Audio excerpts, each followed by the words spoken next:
শুভ মহালয়া আর মাত্র হাতে গোনা কয়েকটা দিন, তারপরই মায়ের আগমন। মহালয়ার সকালটা একটু অন্যরকমভাবে কাটিয়েছিলাম। সকালবেলা উঠে মায়ের সাথে হাঁটতে বেরিয়েছিলাম। বীরেন্দ্রভদ্রের মহালয়া শুনতে শুনতে আমাদের চারপাশের এই প্রাকৃতিক দৃশ্যটা একটু তোমাদেরকেও দেখিয়ে দিলাম। কেমন লাগলো অবশ্যই জানিও। বাড়িতে এসে ফ্রেশ হয়ে এই মর্নিং ড্রিঙ্কটা খেয়ে নিয়েছি। খেতে একদমই ভালো লাগে না, তবুও যেন খেতে হয়। বাবা একটু প্রসাদ এনেছিল, সেটা দিয়ে সকালে ব্রেকফাস্টটাও করে নিয়েছি। তারপর দুপুরে কাজবাজ করে একটু বাজারে বেরিয়েছিলাম। ভাবলাম মহালয়ার দিনটা একটু কেনাকাটা করে আসি। বাবার জন্য কিছু কেনা হচ্ছিল না, তাই এখান থেকে বাবার জন্য একটু প্যান্টও কিনে নিয়েছি।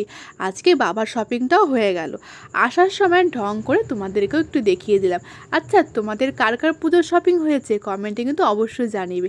আসার সময় কসমেটিকের কিছু জিনিসপত্র নিয়ে জুতোর দোকানে চলে গিয়েছিলাম। শুধু জামা কাপড় কিনলে হবে, জুতোটাও তো কিনতে হবে।